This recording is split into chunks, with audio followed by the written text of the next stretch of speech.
Hi, welcome to In Your Face. I'm Chaz Donaldson here at Caleb Hightower. Today we're talking strictly NBA, and since the NBA draft was 2 weeks ago, or a couple weeks ago, we're talking about one of our the speculation about this one player, Thon Maker. What do you think about Thon Maker? He's a great player. He's not very strong, can't take contact, pretty skinny, but at 7'1", he's very versatile, can play out on the wing, can break you down off the dribble. He's just, play like a guard for someone who's 7'1", and that's pretty impressive. I feel like there's going to be some speculation about, he didn't go to college, so it's hard to evaluate him, but, high school and AAU, he played against all the top kids, like Dennis Smith, Terrence Ferguson, all the future NBA draft picks. So you can kind of see where he's at and where he was headed, during AAU in high school.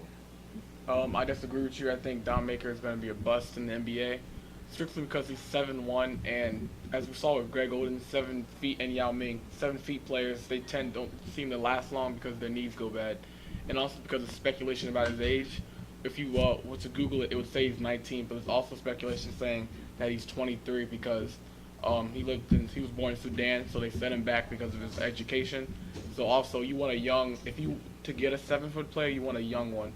And also, I believe that we don't really know what he can do because he's played against high school kids. In order for me to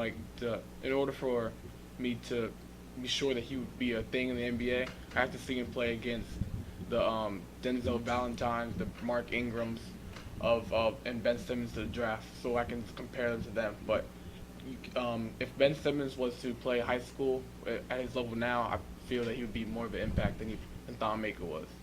No, that's true, but I feel like he made more of an impact, in high school.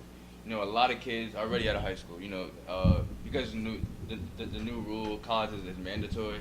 But I feel like he's the type of player that could have gone right out of high school. Like I said, playing against all the top guards that are going to these ACC schools, Big Ten schools, that are going to the NBA after that.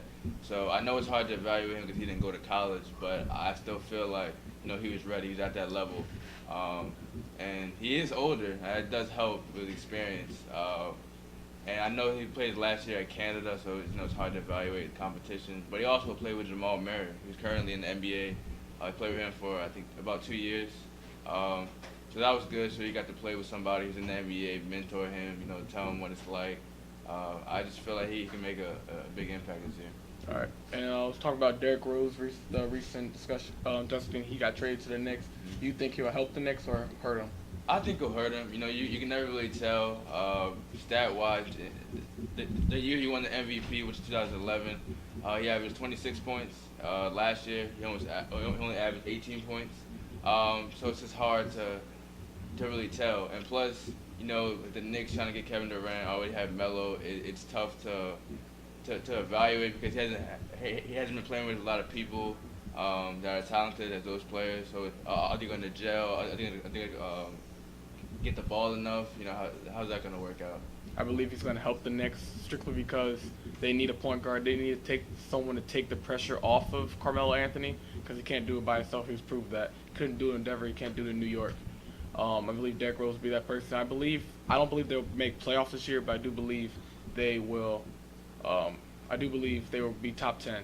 This is In Your Face. Thanks for joining us and tune in next time.